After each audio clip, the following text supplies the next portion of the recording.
Hello, I'm Sunny. The word of the day is 字. In this video, I will teach you how to pronounce it, how to write it, and how to use it.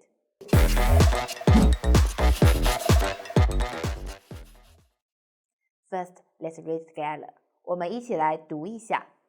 字 Pay attention, your tongue is flat. 字 Very good. Now let's write it together. 我们一起来写。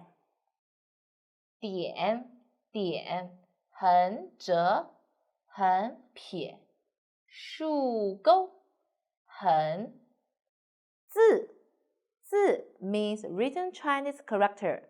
For example, I know how to write this character. 我知道怎么写这个字。I can read this character.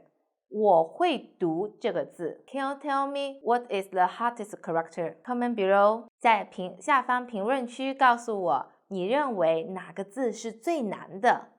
Okay, that's all. Thanks for watching. See you next time. Bye bye.